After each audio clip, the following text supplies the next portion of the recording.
Te alabamos, Señor, te glorificamos. Gracias, porque solo es tu gracia, solo es tu bondad la que nos permite ir a tu presencia, la que nos ha, Señor, escogido, la que nos ha guardado, nos ha llamado, nos ha salvado y nos sigue permitiendo permanecer en ti, Señor. Gracias porque tu bondad, tu amor, tu misericordia no solo nos salva, sino que nos permite seguir siendo corregidos para tu gloria. Gracias, Señor. Porque ninguno de nosotros es digno ni merecedor de poder entrar confiados al trono de la gracia, sino que solo detrás de la cruz de Cristo, de su obra, de su vida, del regalo, del don de la fe, es que podemos tener esta confianza y tratar a este Dios santo, santo, santo, justo, amoroso, perfecto, omnisciente, todopoderoso, etcétera. Tratarlo como Dios Padre. Gracias por hacernos y darnos el derecho de ser llamados hijos tuyos. Gracias, Señor. Señor, vamos delante de ti como lo que somos. Un pueblo lleno de la necesidad de crecer. Un pueblo, Señor, con incontables razones para las que acercarte a ti no siendo dignos. Necesitamos, Señor, que tú nos hables. Necesitamos que tú nos corrijas, Señor. Necesitamos tu vara y tu cayado que infunden aliento y corrección, Señor. Señor, damos gracias, profundas gracias porque podemos ver tu mano en nosotros, permitiéndonos crecer y madurar. Tú lo has hecho, Señor. Pero también somos conscientes también por tu obra y por tu verdad que necesitamos seguir haciéndolo y eso es lo que te pedimos, Señor. Padre, ¿quién de nosotros ha alcanzado la meta de Cristo ya? Ninguno. Y es por eso, Señor, que aún para alabarte a ti, glorificarte a ti, agradarte a ti, te necesitamos y pedimos, Señor, que conforme a tu plan, conforme a tu diseño, mediante el ser expuesto a tu palabra, esto suceda, seamos transformados y cambiados. Y eso es lo que hacemos, Señor. No solo como un acto religioso queremos ir a tu palabra, sino a plena conciencia poder masticarla, digerirla, meditarla. Señor, y entender que esto no son solo palabras de un predicador o más allá, no son solo palabras de Pablo en este caso, sino que son inspiradas por ti. Es tu palabra, habiendo sufrido tantos ataques y tú habiéndola guardado tantas veces, la has traído hasta nosotros, puntualmente también esta mañana. Permite que ella haga su obra, Señor, en nuestros corazones y que eso tenga una repercusión en nuestras vidas, no solo en nuestro intelecto, sino en vidas piadosas que te glorifiquen. Y de esta manera también, Señor, tú traigas más salvación en este pueblo, el que tú, sin nosotros merecernos, nos has encomendado y dejado. Oramos, Señor. Ayúdame a mí en mi debilidad, en mi pecado, que tú puedas estar por sobre mis falencias, Señor, a la hora de exponer tu palabra y también oro por mis hermanos para que puedan adorarte estando atentos y atesorándolas en nuestros corazones. Te damos gracias, Señor. Oramos, todo esto te lo pedimos en Cristo Jesús. Amén. En 1789, el primer presidente de los Estados Unidos, George Washington, conmemoró y oficializó para toda la nación de los Estados Unidos un día que en la actualidad es el día de celebración más grande en todos los Estados Unidos, aún por sobre el Halloween, que tiene tanta popularidad ahí, aún por sobre el Año Nuevo, incluso aún por sobre la Navidad. Se dice que esta es la celebración favorita de los norteamericanos, de los estadounidenses, y me estoy refiriendo al cuarto jueves de noviembre, o más conocido como el Día de Acción de Gracias. El Día de Acción de Gracias es la fiesta familiar más grande de los Estados Unidos, y permítame simplemente repasar un poquito la historia. Y el Día de Acción de Gracias está detrás de toda esta celebración de motivo de acción de gracias, como bien dice su nombre, una historia, un hecho verídico. En 1620, es decir, muchísimos años antes de que el presidente George Washington conmemorara de manera oficial este día, ocurrió que unos inmigrantes, en este caso de Inglaterra, cruzaron el mar Atlántico, llegaron a Estados Unidos y para poder hacer nueva vida. Ellos comenzaron, la motivación por la que estos inmigrantes salieron en este caso de Inglaterra, era para poder vivir sus vidas cristianas, sus vidas piadosas conforme a la palabra del Señor tranquilos. Eso es lo que realmente se conoce en la historia, porque todas estas personas se les conocían como los puritanos. Los puritanos llegaron a Estados Unidos con la finalidad de poder destituirse o desligarse en cierta manera de la iglesia oficial, de la iglesia anglicana en aquel entonces, ¿verdad? Para poder practicar sus vidas piadosas conforme a la palabra del Señor tranquilos. Sin embargo, esta historia no estuvo exenta de dificultades, como es las historias normalmente que narramos y contamos y pasan a la historia. Siempre hay un pero, siempre hay una tormenta, algo que también nos permite ver la mano del Señor. Y lo que aconteció es que de las aproximadamente 102 personas que habían llegado, de los 102 puritanos que llegaron a Estados Unidos, producto de la hambruna, producto de las enfermedades, producto del invierno, porque no llegaron ahora a tiempo para poder plantar y cosechar la tierra como acostumbraban los puritanos, de las 102 personas que llegaron, se dice que 45 murieron. Aproximadamente la mitad.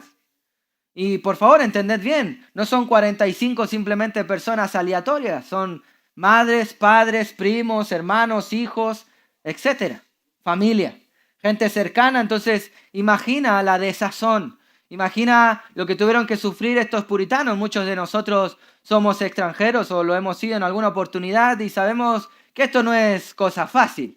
No es que el sueño americano, como hoy se pinta, llegue de la noche a la mañana. Todo lo contrario. Sabemos que hay que destetar de familia, tu comida, tu entorno y todo lo que esto conlleva. Aún imagina tú llegar a dicho país y se te muere el hijo, o el marido, o la esposa. Esto fue lo que estaban viviendo estas personas. Afortunadamente, como narra la historia, al siguiente año, 1621, estos puritanos fueron recibidos por los indígenas, voy a nombrarlo Wampanoag, no sé si lo habré dicho bien, pero el grupo de indígenas les enseñó a pescar, a cosechar la tierra, les enseñaron cómo abrigarse, y estos puritanos de origen de Inglaterra pudieron encontrar un abrazo amigo en los indígenas de Norteamérica, y al próximo año, por la gracia del Señor, tuvieron más comida, calefacción y pudieron cobijarse en estas tierras extranjeras. Y lo primero que hicieron los puritanos fue conmemorar la primera comida y hacer un banquete de acción de gracias por el cuidado y sostén del Señor. Por el cuidado y sostén del Señor. Pero por favor, no olvidemos que poco tiempo antes habían sufrido durante todo ese año la muerte de uno y otro familiar. Otra vez, ponte en situación, no es que un día simplemente despertaron y habían 45 personas muertas, no, sino que durante el año, durante el frío, durante las enfermedades vinieron, iban contando, hoy murió otra persona, hoy murió otra persona. Si tú sacas el promedio de 45 en 12 meses, ¿cuántas personas murieron por mes? Entonces, por lo menos murió aproximadamente una persona cada semana. El año tiene 52 semanas, fue más o menos el promedio. Entonces vienen de un año absolutamente golpeados, absolutamente devastados, y cuando hay un poco de comida, lo que hacen estos puritanos cristianos que quieren vivir sus vidas piadosas delante del Señor, lo primero que hacen es gratitud. Qué buen ejemplo, ¿verdad? Qué buen ejemplo. Eso es lo que recuerdan el Día de Acción de Gracia. La fidelidad de Dios, la provisión de Dios, el cuidado de Dios. Pero otra vez, mira cómo fue su historia. Sin duda, que tristemente, probablemente muchos de nosotros en las mismas circunstancias, lo primero que conmemoraríamos sería una cena de acción de queja, en vez de una cena de acción de gracia. Por lo tanto, esto es un muy buen ejemplo para nuestras vidas y es un muy buen desafío. Y básicamente estas palabras o esta historia, que aconteció con los puritanos venidos de Inglaterra, Norteamérica, también la podemos ver registrada en la palabra y es lo que está en nuestro texto el día de hoy. Por favor, abra la palabra del Señor en Primera de Tesalonicenses. Estaremos leyendo Primera de Tesalonicenses capítulo 1, versículos del 1 al 3.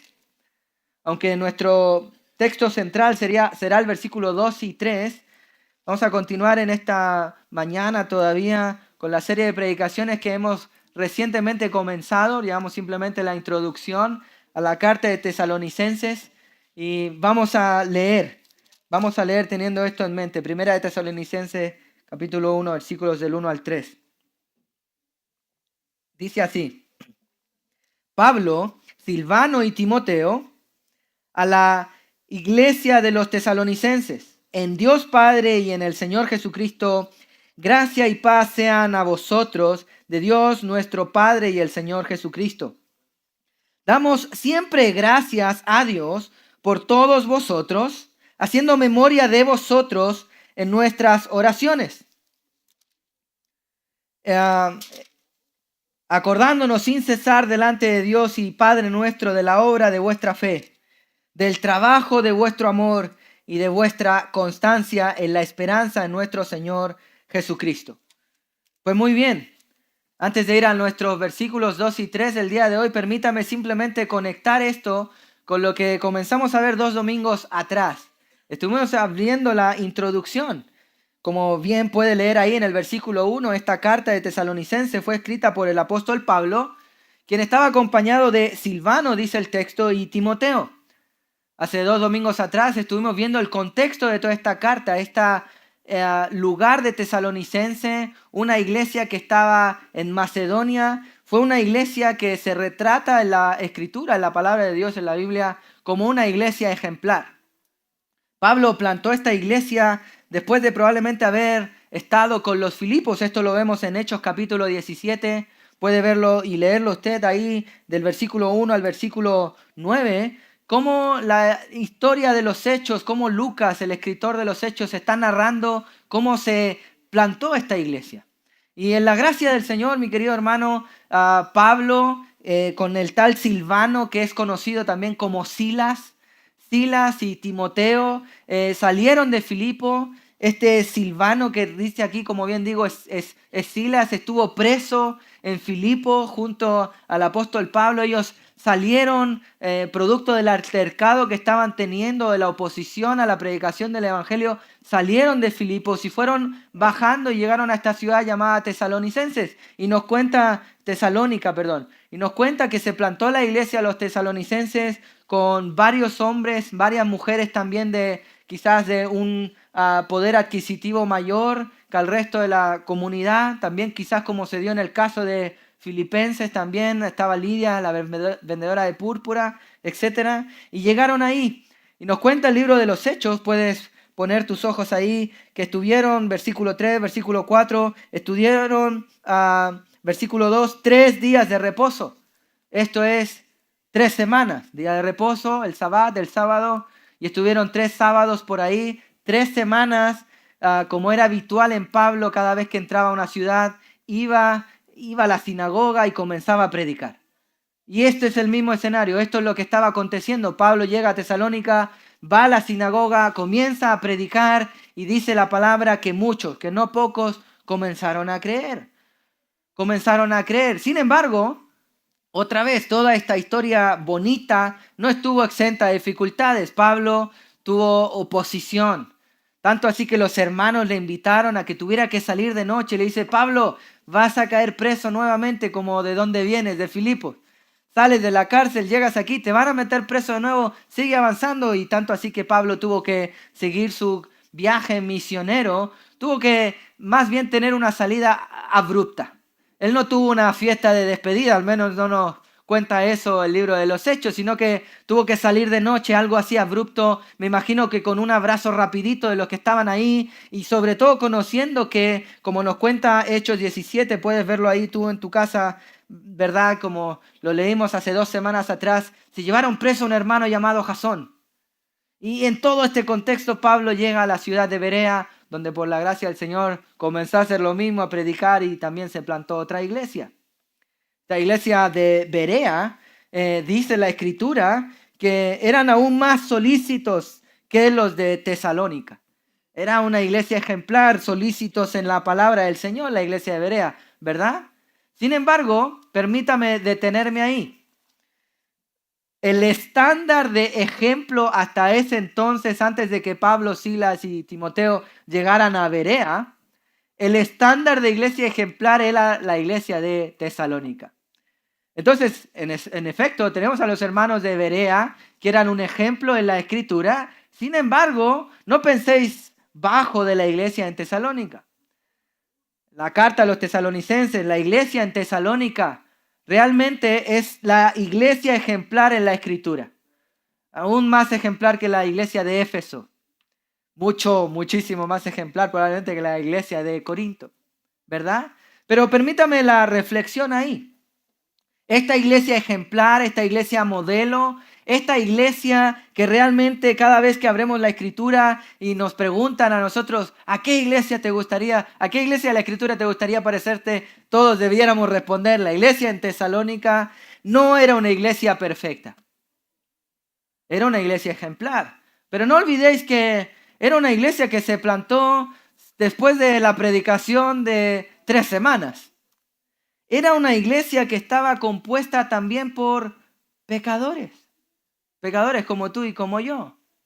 Sin embargo, en la obra, en las manos, en la guía del Señor, pudieron llegar a ser una iglesia ejemplar, la iglesia modelo.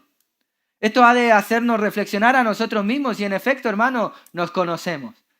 ¿Pecadores presentes? ¿Alguno por ahí?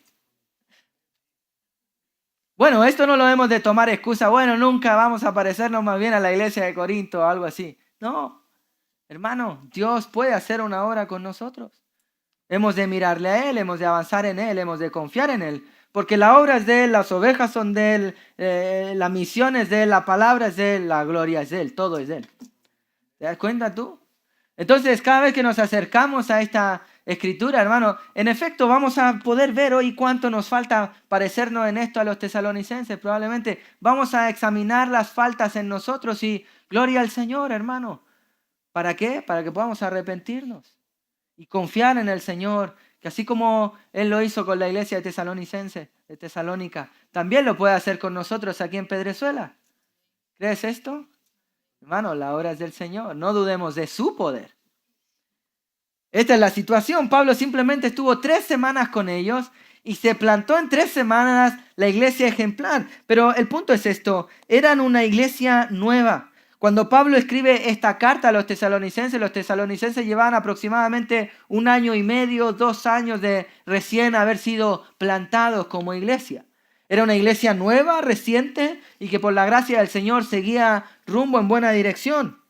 Lo que sabemos es que, como dice el capítulo 2, y lo veremos más en profundidad a medida que avancemos en esta carta, Pablo tenía tanta preocupación por los hermanos en Tesalonicense después de su abrupta salida, ¿verdad?, que decide enviar a Timoteo. Timoteo, ve a los hermanos a confirmar su fe, ve a ver qué tal están, ve a consolarles. Pablo probablemente envía a Timoteo sin saber y sin tener noticias de Jasón. ¿Será que Jasón sigue preso? ¿Será que Jasón fue liberado?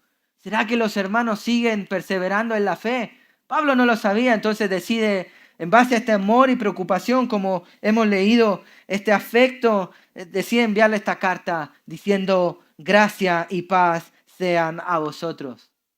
No cualquier gracia y paz, sino la gracia de Dios nuestro Padre y del Señor Jesucristo, versículo 1.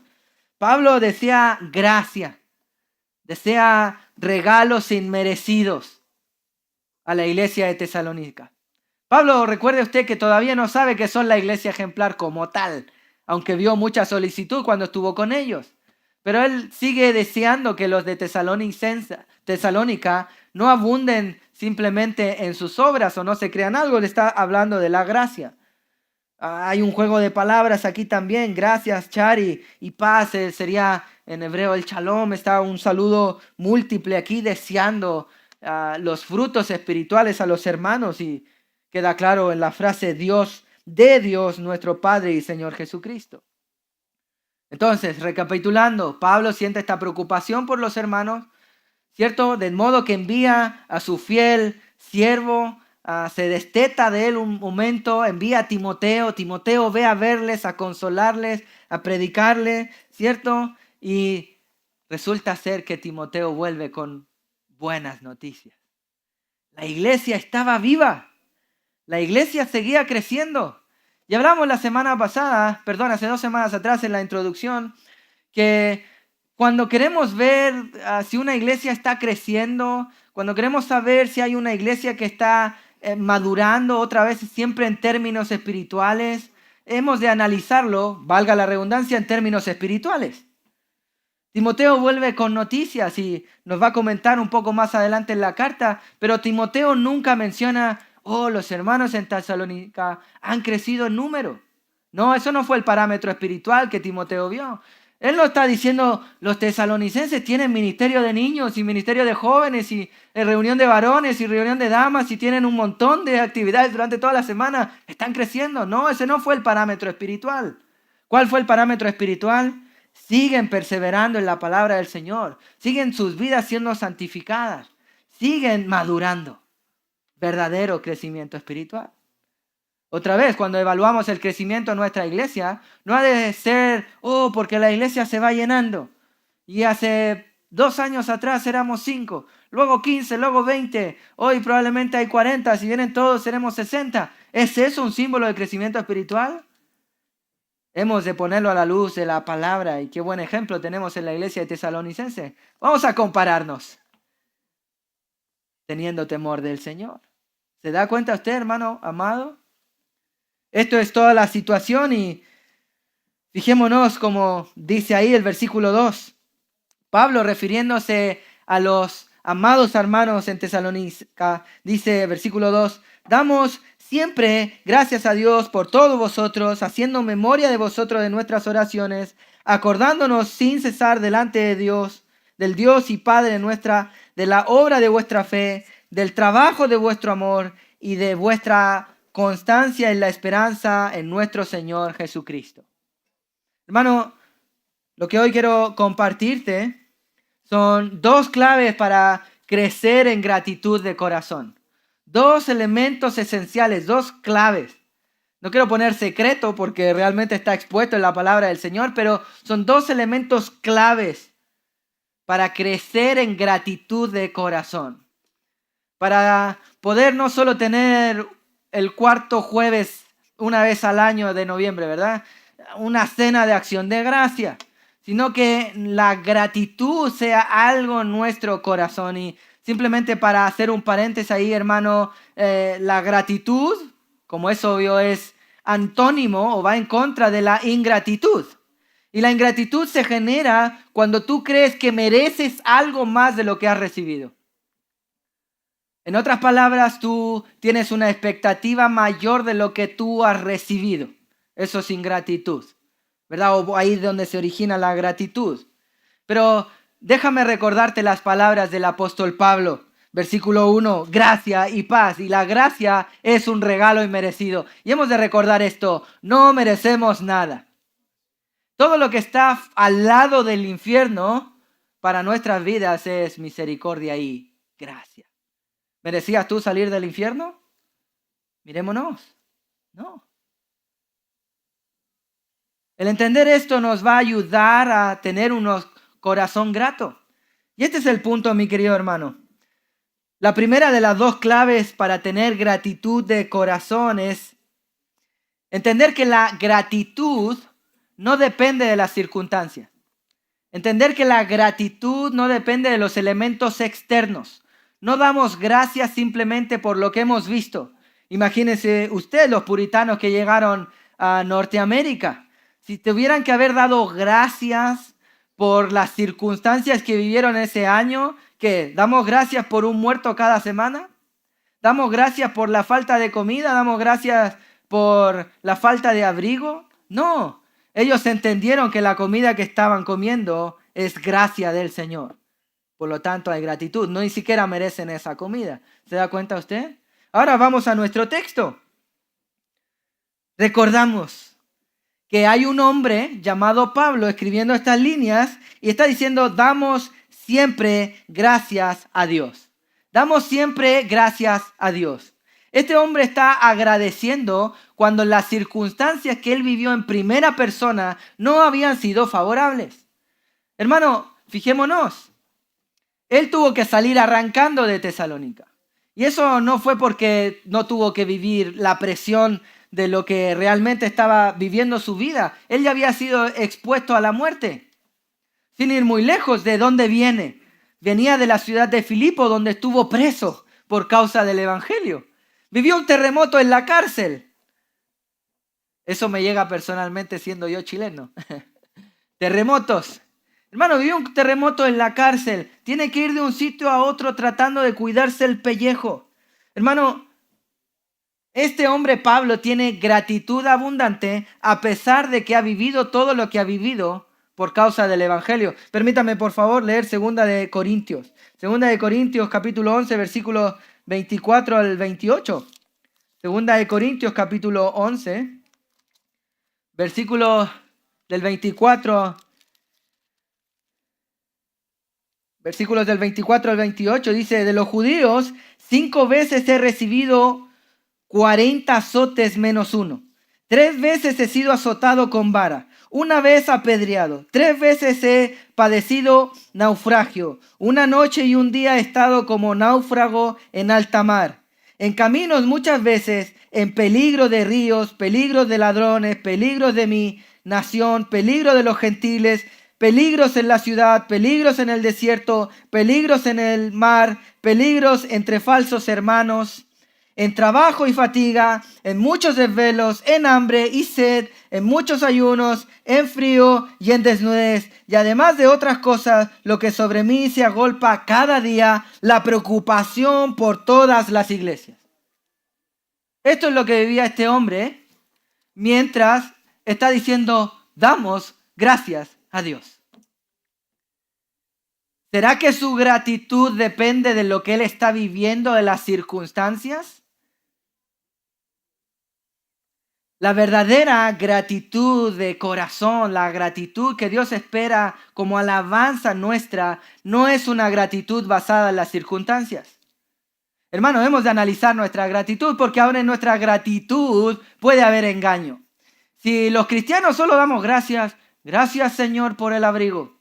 No estoy diciendo que no debas dar gracias por eso, pero debes entender que es un regalo inmerecido.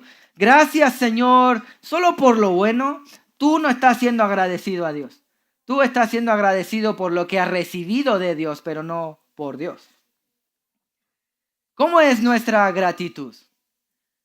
Analicemos nuestras oraciones y es porque esto es lo que continúa diciendo Pablo. Él está haciendo memoria de esto en sus oraciones.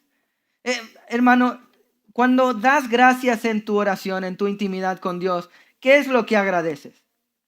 Si solo estás agradeciendo las cosas físicas y materiales, tú tienes tu gratitud basada en tus circunstancias. Y la verdadera gratitud de corazón es una actitud que no depende de lo externo, que no depende de las circunstancias. La primera clave para crecer en gratitud de corazón es entender que la gratitud de corazón no depende de las circunstancias. Si no, tú no vas a poder dar gracias cuando haya hambre, cuando haya frío, cuando haya escasez, cuando seas extranjero o cuando tengas las circunstancias que el apóstol Pablo, por amor al evangelio, tuvo que vivir. ¿Se da cuenta usted, mi querido hermano? Pablo está dando gracia por ellos y él les escribe esta carta sin saber las noticias de lo que había sucedido, etcétera, etcétera, con la iglesia. Como les decía, Pablo ni siquiera sabía si su hermano Jasón estaba vivo.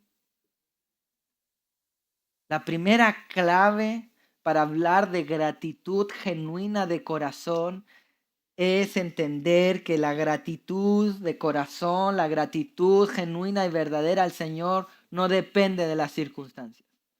No damos gracias solo por el abrigo, solo por la comida, solo por la abundancia, solo por el trabajo. Otra vez, mi hermano, no estoy diciendo que no hemos de agradecer por eso. Es gracia también del Señor. Pero si solo te basas en eso, tú no vas a poder agradecer. Señor, gracias, porque tú me has tratado por medio del dolor. Señor, gracias, porque tú me has disciplinado. Todo eso es gracia, mi querido hermano. Por tanto, es razón para dar gracias al Señor. Hermano, si usted no entiende este elemento clave, que la gratitud no depende de lo externo, usted no va a poder alabar a Dios. Tú y yo no vamos a poder alabar a Dios en la adversidad. No vamos a poder entender incluso la adversidad. Tú no vas a poder leer textos como, por ejemplo, Santiago capítulo 1, y hermanos míos, tened por sumo gozo cuando os halléis en diversas pruebas, sabiendo que la prueba de vuestra fe produce paciencia, mas tenga la paciencia su obra completa para que seáis perfectos y cabales sin que os falte cosa alguna. Tú no vas a poder leer ese texto y decir amén. ¿Por qué? Porque no vas a poder dar gracias en la aflicción. Porque tú no estás entendiendo que aún la aflicción que viene de parte del Señor es un trato para la vida del creyente. Es una bendición para nuestro corazón. Bendita aflicción que se metió con nuestro orgullo y lo humilló, haciendo que se doblara las rodillas y pedir súplica y clamor a nuestro Señor. Bendita humillación. ¿Puedes dar gracias por la humillación? Hermano, permítame, hay tantos textos que ir aquí, sobre todo en la vida de Pablo, pero no pensemos que esto es solo de él. Permítame citar a Primera de Pedro. Primera de Pedro, capítulo 5, versículo 10. Nos habla y nos recuerda también esto. Primera de Pedro, capítulo 5, versículo 10. Fijémonos el apóstol Pedro hablando, dice, mas el Dios de toda gracia, que nos llamó a su gloria. ¿Se fijó usted? Permítame hacer un alto. ¿El Dios de toda qué? Gracia. De los regalos inmerecidos. Y no solo regalos físicos. Piense usted en la salvación, es un regalo. El Dios de toda gracia, no de algunas gracias, de vez en cuando gracias, sino todo. Todo es completo, es en perfección. De toda gracia que nos llamó a su gloria eterna en Jesucristo, coma. Hay una coma ahí. ¿Qué dice? Después que hayáis padecido un poco de tiempo, el mismo os perfeccione, afirme, fortalezca y establezca. ¿Sabes lo que queremos o quiere un cristiano genuino? Ser perfeccionado, afirmado, fortalecido y establecido en la fe en Cristo Jesús. ¿Cuándo va a pasar esto, según Pedro? Después de un poco de aflicción. Después de un poco de aflicción. ¿Y qué está diciendo que debe ser nuestro consuelo? ¿Y dónde debe estar nuestra mente? ¿Dónde debe estar nuestro corazón? En el Dios de toda gracia. ¿Y al Dios de toda gracia le vamos a responder con quejas? ¿Con ingratitud o con gracia? Gracias, Señor. ¿Te das cuenta, hermano? No es algo solo de Pablo. No es que Pablo sea el masoquista cristiano por excelencia. No. Él está realmente con gratitud porque tiene la mente puesta en el Dios de gracia que da la aflicción, pero que libera al cristiano de la aflicción y que lo hace purificar en su fe para gloria de Dios.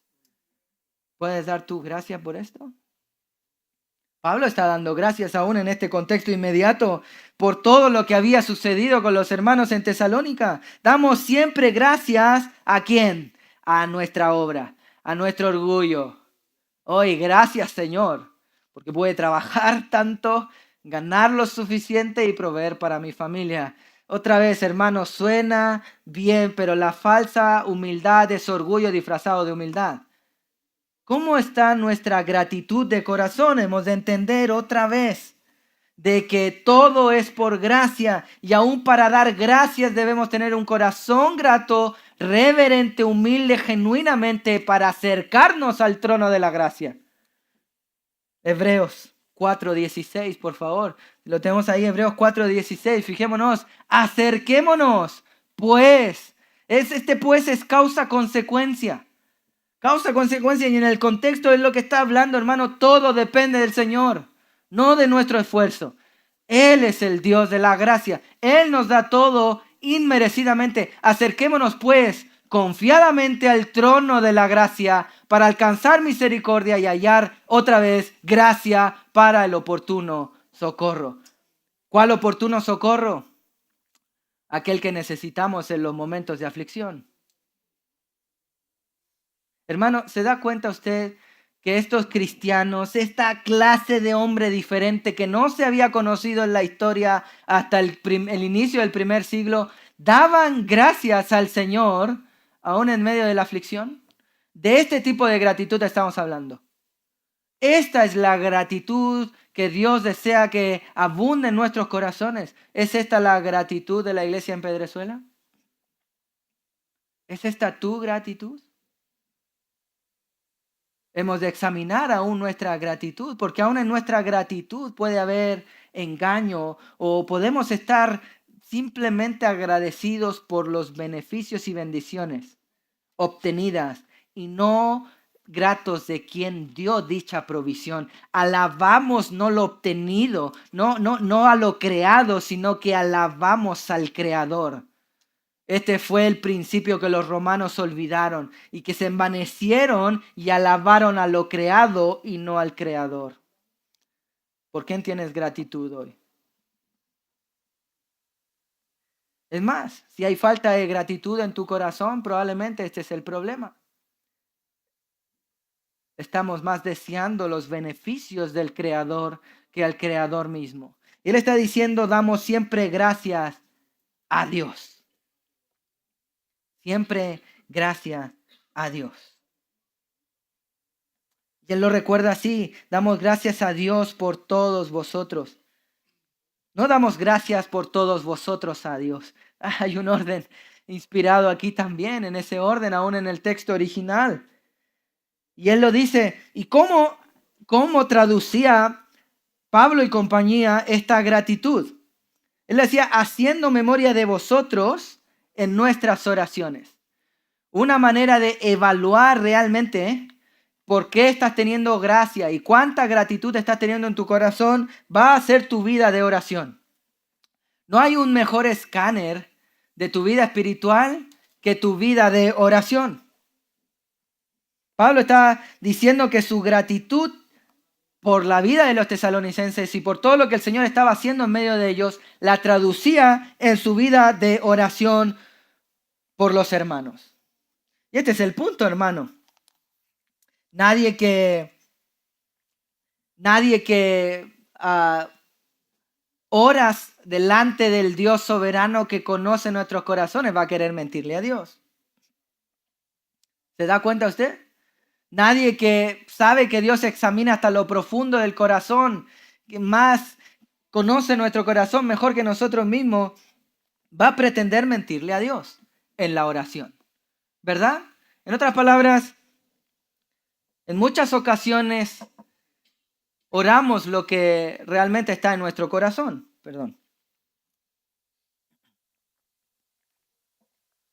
Lo que quiero llegar al punto, mi querido amado hermano, es que Pablo no solo está teniendo una gratitud de labios.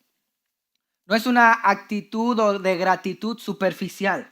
Era algo que tenía reiteradamente en su corazón, de modo que lo manifestaba en sus labios. Era algo que realmente tenía en el corazón. Estaba en abundancia en el corazón de Pablo la gratitud. De modo que él no lo dijo solo a los hermanos en Tesalonicenses. Fijémonos, Romanos 16:14. Alabando a Aquilas y Priscilas el trabajo que decía que pusieron sus vidas por mí, a los cuales no solo yo doy gracia, sino también todas las iglesias de los gentiles. ¿Qué hacían las iglesias al ver el comportamiento de los hermanos de Aquila y Priscila? Daban gracia. Pablo tenía gratitud en su corazón. 1 Corintios 1:4. Pablo dando gracias por la vida de los corintios. Gracias doy a mi Dios siempre por vosotros, por la gracia de Dios que os fue dada en Cristo Jesús. Otra vez, Pablo tenía gratitud por la iglesia de Éfeso. Efesios capítulo 1, versículo 16. Fijémonos, no ceso de dar gracias por vosotros. Otra vez, haciendo memoria de mí, ustedes se me vienen en mi intimidad con Dios, el Dios que conoce mi corazón, se me vienen en mi intimidad, en mis oraciones. Filipenses 1:3. Fijémonos, Pablo otra vez, doy gracias a mi Dios siempre que me acuerdo de vosotros. Siempre, versículo 4, en todas mis oraciones, rogando por gozo por vuestra salvación. Otra vez, gratitud. Colosenses 1:3, por otra iglesia, siempre orando por vosotros, damos, ¿qué? Gracias, otra vez. ¿Qué hay en el corazón de Pablo?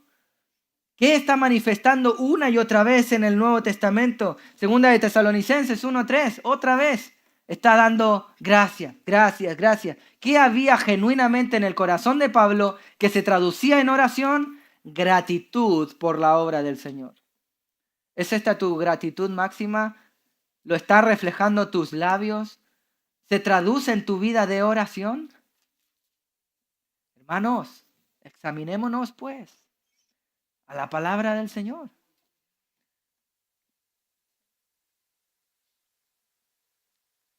Esa gratitud debe movernos a orar y agradecer de manera genuina. Esta gratitud debe ser intencional. Esta gratitud debe ser, otra vez, genuina. Y tú me dirás, bueno, pero a mí no me nace. Yo no tengo ese. Bueno, no te preocupes. Lo que pasa ahí es que falta sabiduría porque no estás siendo una persona grata. Pero también Santiago, después de haber dado gracias aún por las aflicciones, Santiago capítulo 1, versículo 5 dice, ¿a qué es falto de sabiduría? Pídasela a Dios abundantemente, quien la da, abundantemente y sin reproche. Hermano, no estás teniendo gratitud en tu oración, en tu corazón genuina. Estás más bien amargando tu corazón está minado de ingratitud, de queja. Piensas que mereces más de lo que has recibido, etcétera, etcétera. Pídele a Dios que te ayude a ver las cosas conforme a su voluntad, conforme a su palabra. Pídele a Dios que ponga en ti un corazón grato. Pídele a Dios que te transforme. Eso es lo que hemos de hacer. Ahora, la segunda razón probablemente por la que no estás teniendo un corazón genuino, un corazón grato verdaderamente, es porque, como ya hemos mencionado, probablemente tu motivación sea las circunstancias externas. Pero hemos dicho que hay dos claves para tener y crecer en gratitud de corazón. La primera es entender que la gratitud no es un elemento externo, la gratitud no depende de las circunstancias. Y la segunda es entender de dónde sí viene la gratitud del cristiano. La primera es entender de dónde no viene, las circunstancias externo. Y la segunda elemento clave para crecer en gratitud de corazón es entender que la gratitud tiene su motivación, la gratitud espiritual, la gratitud de corazón, la gratitud del cristiano tiene su motivación en lo espiritual. Fijémonos por qué daba gracias Pablo de estos hermanos, versículo 3. ¿Qué es lo que le venía a la mente cuando se acordaba de los hermanos? Acordándonos sin cesar, es decir, una énfasis aquí una y otra vez delante de Dios, otra vez énfasis. Y Padre nuestro, ¿de qué se acordaba Pablo cuando pensaba en los tesalonicenses? ¿Por qué pensar en los tesalonicenses le traía gratitud y un gozo a Pablo en el corazón? Porque se acordaba de tres cosas importantes: de la obra de vuestra fe, del trabajo de vuestro amor y de la constancia en la esperanza en nuestro Señor Jesucristo. Pablo se gozaba de la obra de los tesalonicenses, del amor de los tesalonicenses y de la confianza o de la perseverancia, de la constancia de los tesalonicenses. ¿Se da cuenta usted? Obra, amor, perseverancia. Obra, amor, perseverancia. Esto es lo que Pablo le venía a la mente cuando pensaba en los tesalonicenses, de modo que el pensar en esto se llenaba su corazón de gratitud a Dios. Permítame hacer un alto ahí, un paréntesis. ¿Será que cuando alguien nos mira podrá agradecer al ver nuestra obra, nuestra fe, nuestro amor, nuestra constancia en el Evangelio? Por la gracia del Señor, hermano, una de las grandes motivaciones que estoy seguro que no solo yo como siervo de vosotros, sino que otros pastores en otros lados se motivan a seguir predicando semana a semana, es ver cuando un miembro de la congregación crece. Qué gozo ver a alguien bautizándose. Qué gozo es ver a alguien que confiesa un pecado y se aparta de eso. Qué gozo, qué gratitud el poder ver cómo la obra del Señor no es en vano. Y sigue adelantándose, sigue avanzando. Hermano, la gratitud de Pablo, esta que abundaba en sus labios y traducía en oración, estaba motivada, es decir, era alimentada. La gasolina de esta gratitud era por los frutos espirituales en la vida de los cristianos. Por los frutos espirituales. Lo primero que él dice y menciona que da gracias es por la obra de vuestra fe. La obra de vuestra fe. Pablo aquí está haciendo un énfasis en que está dando las razones de por qué él da gracias. Y es que la fe que tenían los tesalonicenses no solo se quedaba en un área intelectual, no solo se quedó en un pensamiento teológico mental, sino que se había traducido en sus vidas. Había una obra, había algo que había aterrizado de la mente o del corazón a su vida práctica. Y sabemos que la salvación no es por obras. Efesios capítulo 2, versículos del 8 al 10, para que nadie se gloríe y que aún la fe procede de Dios. Por si tienes dudas, lo veremos la próxima semana, versículo 4, porque conocemos, hermanos amados, de Dios vuestra elección. Es Dios quien nos salva, es Dios quien nos escogió. Sin embargo, Pablo está dando evidencia, está dando gracias de que tiene evidencias empíricas, concretas, de que los tesalonicenses han sido salvos. ¿Por qué? Por sus obras. No que otra vez sus obras les hayan salvado, sino que sus obras manifestaban lo que habían creído. Esto es lo que dice Santiago, un pasaje tan conocido, Santiago capítulo 2, versículo 14. Hermanos míos, ¿de qué aprovecha si alguno dice que tiene fe y no tiene obras? ¿Podrá la fe salvarle? No. ¿Qué dice el versículo siguiente? Hermano, la fe sin obra es muerta. Y no es que la fe te salva, la obra te salva, sino que la obra evidencia cuál fe tienes. La obra es una evidencia de lo que tú crees. ¿Se fija usted? Pablo está dando gracia que tiene evidencia por medio de las obras que puede ver de la fe de los tesalonicenses. Tiene evidencia de que son salvos. Gloria a Dios. ¿Se da cuenta usted, hermano? Fijémonos. Doy gracias por la obra, pero no cualquier obra. No porque los tesalonicenses se habían transformado en una ONG, sino la obra de su fe. La obra que era producida, motivada a causa de lo que creían. ¿Y qué creían? En Cristo Jesús. Hermano, otro motivo de gratitud de Pablo era el trabajo de vuestro amor. Ellos estaban esforzándose. Permítame detenerme aún en la obra de vuestra fe. Hermano, luego dice en el trabajo de vuestro amor, y parece ser un mismo énfasis, pero no.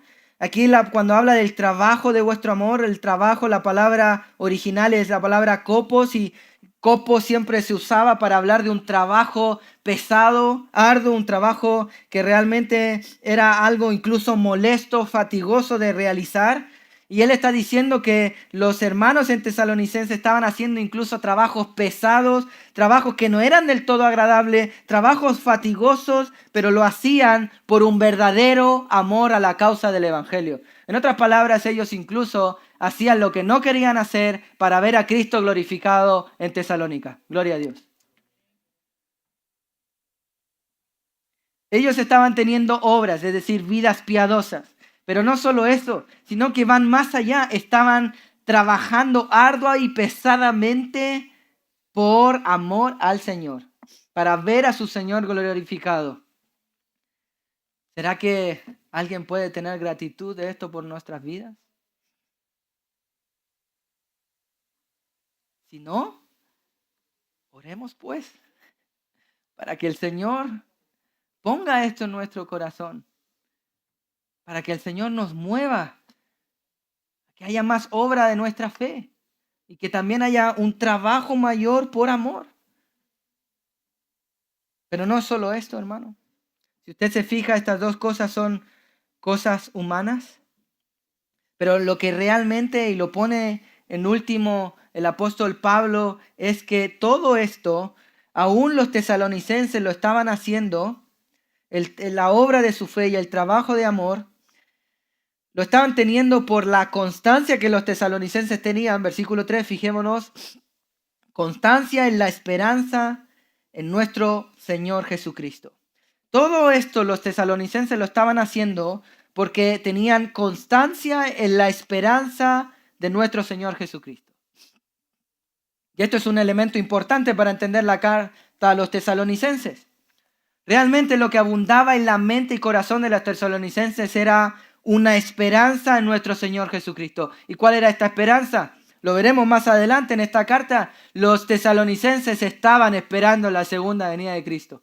Ellos sabían que todo lo que vivían en esta tierra, todas las aflicciones presentes, como diría Pablo en Romanos, no son comparables a la gloria venidera que hemos de tener cuando Cristo vuelva, cuando estemos con Él. Hermano, los tesalonicenses lograban perseverar porque tenían esperanza en Jesucristo. Lograban hacer un trabajo arduo, pesado. Lograban tener obras porque sabían que esta aflicción del tiempo presente es pasajera. Que este crujir de dientes un día se acaba. Hermano, tú y yo debemos tener esto en nuestra mente para poder avanzar en la fe del cristiano. ¿Qué sentido tiene perseverar, guardar nuestras vidas? ¿Qué sentido tiene congregarme, estudiar la palabra aun cuando no quiero? ¿Qué sentido tiene bendecir a otros cuando aún me cachetean por hacer lo bueno, etcétera, etcétera? Yo te voy a decir cuál. La esperanza en nuestro Señor. Eso es lo que los tesalonicenses tenían. Por eso perseveran. Hermano, ¿sabes qué? Un día ya no vas a tener que lidiar más con pensamientos pecaminosos. ¿Y cómo sabemos esto? Porque un día estaremos delante de nuestro Señor, disfrutando de la gloria. Eso debe infundir en nuestro corazón esperanza, gozo, gratitud. Eso debe alentarnos a perseverar. Hermano, esta tierra un día se va a acabar. ¡Qué bueno! ¿Por qué? Porque Cristo vuelve pronto y estaremos la iglesia gozándonos. Ya no habrán más malos pensamientos, ya no habrá enfermedad física, ya no vas a sentir mal, ya no vas a tener nada que te estorbe la comunión ni con Dios ni con otro, sino que habrá júbilo eterno, habrá alabanza eterna, habrá comunión plena. Estaremos en la presencia de nuestro Señor. ¿Tienes esa esperanza? Si esto está en tu mente, tal como estaba en la vida de Pablo y en las tesalonicenses, hermano, va a haber gratitud y gozo. ¿Qué importa lo que pasa delante de nuestros ojos? Es pasajero, es circunstancial. ¿Qué importa si tengo hambre o frío hoy? ¿Qué importa la aflicción presente? Sé cómo termina la historia. ¿Y cómo termina la historia? Con gozo eterno, con júbilo eterno, con esperanza eterna. ¿En quién? En que mi Señor viene. En nuestro Señor Jesucristo. Esto es, hermano, la esperanza del cristiano. Por eso es que podemos perseverar. Por eso es que podemos tener constancia. No es por tu fuerza. Hubiera yo ya desmayado, ¿verdad? Si no creyese, dice el salmista, Salmo 27, que veré a nuestro Señor. Hermano, tú y yo nos cansamos, ¿a que sí? Tú y yo flaqueamos. La Biblia dice, aún hasta los jóvenes se cansan. Es decir, el grupo etario que tiene más energía dentro de la humanidad, hasta esos flaquean. Pero los que esperan, o en otras palabras, los que tienen esperanza en el Señor, esos perseveran hasta el final. Esos vuelan como las águilas. Esos siguen guardando las vidas piadosas, pese a que 45 o se hayan muerto uno por semana. ¿Te das cuenta, hermano? Si tú tienes la esperanza en tu Señor, vas a poder llenar tu corazón de gratitud. Eso te va a llevar a buenas obras, a un trabajo arduo por la fe. Eso va a traer que otros traigan gratitud en sus corazones y puedan alabar al Señor. Y así va a ser un círculo virtuoso que da gloria y honra a nuestro Señor. ¿Cómo está tu corazón? Hermanos amados, la verdad es que hemos de confesar que todos nosotros batallamos con estos pensamientos. Escucho tantas veces, semana tras semana, y aunque no escuchara a nadie, me escucho a mí mismo. Pienso conmigo mismo, no soy digno de recibir la gracia del Señor. Hermano, en efecto, aún cuando nos comparamos como iglesia, ante la palabra del Señor y la evidencia de la iglesia en Tesalonicense, ¿a qué nos falta crecer? Amén. En gratitud, en obras, en trabajo, en tantas cosas. Hermano, cada vez que nos comparamos y nos analizamos a nosotros mismos delante de la santa palabra del Señor, es normal que te encuentres defectuoso. Es normal que te encuentres que te faltan varios palos para completar el puente o varios peldaños para llegar al top de la escalera, como sea que lo quieres poner. Hermano, eso es normal. Eso es normal. Y te digo que ya lo sabemos, no nos cuentas nada nuevo. ¿Que eres pecador? Pues yo más. Hermano, ya lo sabemos. ¿Que eres una, escuchado, bosta de persona, un fracaso de ser humano? Sí, ya lo sabemos. Ya lo sabemos. Permíteme darte la razón. En tu naturaleza no hay nada bueno. Nada, hermano. Entonces, todo lo que nos diga, te voy a decir amén. El punto es esto, que somos salvos por medio de la fe, que no es de nosotros, sino que es un don de Dios para gloria del Señor, para que nadie se gloríe en sí mismo. No eres salvo por lo que tú eres, sino por lo que Él es. No eres salvo por lo que tú hayas hecho, sino por lo que Él hizo por ti. En otras palabras, no se trata de ti, sino de la esperanza que tenemos en Cristo Jesús. Hermano, de ti ya lo sabemos. Ya la Biblia nos hace un escáner. Ya sabemos que estamos destituidos, que estamos chapoteando en pecado. Lo sabemos. Pero donde abunda el pecado, sobreabunda la gracia. Romanos 5. Hermano, en otras palabras, te quiero llevar a Hebreos 12:2. Si tú te miras a ti mismo, es normal que tú mismo, de manera lógica, puedas condenarte. Pero lo que tiene que hacer el cristiano es poner sus ojos en Cristo, porque de Él es la salvación.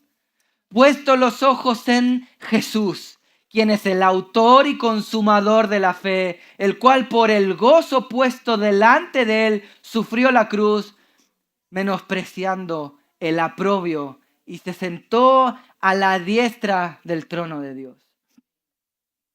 Hermano, cada vez que una persona viene y dice, yo no puedo, yo no soy capaz, yo no voy a lograr perseverar, yo no voy a lograr ser un cristiano ejemplar, yo no voy a poder ser un buen padre de familia, un buen esposo, un buen hijo, un buen cristiano.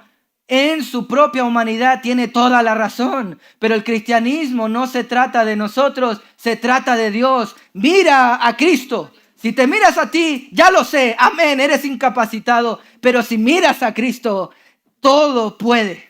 Porque ya no vives tú, sino que Cristo vive en ti, de modo que las cosas que tú describes de ti mismo son basura. Y lo que vivimos, lo vivimos en la gracia y el Espíritu de Dios. Mira a Cristo y pon tu esperanza única y exclusivamente en Él. Tu esperanza no está en tu rendimiento, no está en que vengas a la iglesia. Eso nos dice simplemente que puedes ser un buen religioso, pero no un buen cristiano. Un cristiano tiene su esperanza única y exclusivamente en la cruz de su Señor. ¿Quieres perseverar en la fe?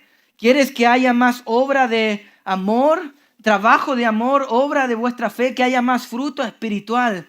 Mira a Cristo y deja tu orgullo y egoísmo. Deja de mirarte el ombligo. Ya sabemos que no puedes. Confía en tu Señor. Confía en el Señor. Eso es lo que hicieron los tesalonicenses. Ellos no se aferraron ni siquiera a un maestro llamado Pablo. ¿Qué haremos? Pablo se va tan solo 3 semanas. ¿Qué va a pasar con nosotros? Aún Pablo ni dijo, uy, es que no me puedo ir de Tesalónica. ¿Cómo van a crecer estos hermanos? Hermanos, no seamos orgullosos. La obra es de él, las ovejas son de él, el ministerio es de él, el crecimiento es de él, todo es de él. Todo depende de él. Miremos a Cristo, autor y consumador de la fe. ¿En quién depende? ¿A dónde está tu esperanza? Si tu esperanza está en el Señor, tal como la tenía Pablo, van a haber frutos espirituales, va a haber evidencia y por tanto va a poder haber gratitud. Esto es lo que tenían los puritanos. Sí, en efecto, sufrieron, estaban lejos de sus hogares, estaban lejos de sus casas, de sus comidas, tuvieron que adaptarse a comidas nuevas que le enseñaron los indígenas, a maneras diferentes, a conocer otra tierra. ¿Quién sabe en qué dialecto se sucedió todo esto? Tanto sufrimiento que tuvieron que despedir aproximadamente a una persona y enterrar a una persona cada semana, pero ellos no tenían su mente en lo circunstancial, sino que todo depende del Señor. Su esperanza estaba en el Señor, su gozo estaba en el Señor, su gratitud estaba en el Señor. Y por eso cenaron con acción de gracia. ¿Está tu vida teniendo acción de gracia? Gracia de gratitud bíblica. Dos claves para crecer en gratitud de corazón. Primero, entender que la gratitud no depende de las cosas externas circunstanciales. Segundo, entender que la gratitud del cristiano está puesta en lo espiritual, está puesta en la esperanza que tenemos en nuestro Señor. Vamos a orar.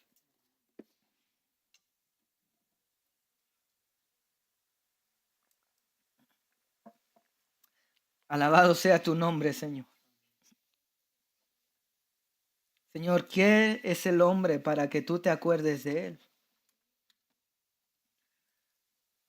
Señor, ¿quién más que tú puede amarnos cuando no hay nada en nosotros? Oh Señor, es solo tu gracia la que nos ha salvado, la que nos ha abrazado con amor eterno, este amor que no alcanzamos a dimensionar ni a comprender, este amor que es una locura aún en nuestro intelecto, Señor. Gracias, Señor. Gracias porque no mereciendo nada, Señor, tú permites a tu amada iglesia seguir creciendo.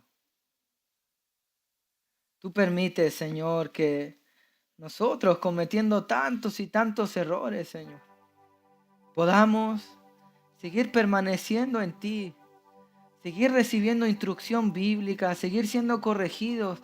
¿Cuántas muestras de amor tienes tú con nosotros? Oh Señor, si miráramos nuestros corazones y aún nuestra manera de hacer iglesia, qué desaliento tiene el saber que tantos errores cometemos. Pero qué gozo es saber que nuestra vida depende de ti. La iglesia la edificas tú. Eres tú quien sostiene todo, Señor. Permítenos, por tanto, poner nuestra mirada en ti, nuestro gozo en ti, nuestra esperanza en ti, y que esto nos lleve a la constancia, a perseverar, a seguir batallando contra nuestra carne, nuestros pensamientos, a seguir plantando guerra espiritual, fortalecidos en ti. Oh Señor, confiamos y sabemos que un día estaremos contigo. Y todo esto se acabará.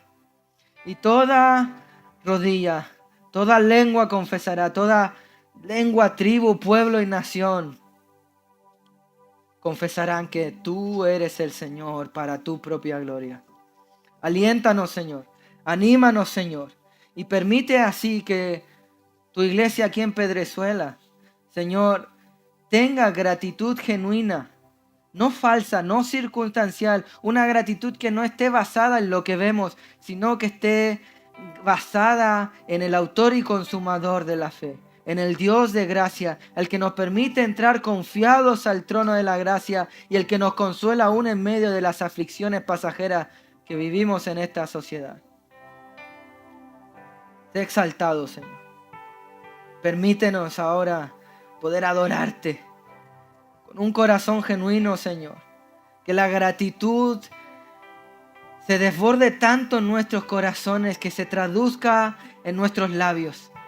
Se traduzca en la obra de nuestra fe, en el trabajo de nuestro amor, abanderados y encaminados por la esperanza en nuestro Señor Jesucristo. Señor Dios, gracias. Gracias. Gracias al Dios de la gracia. Gracias por la gracia. Cristo Jesús.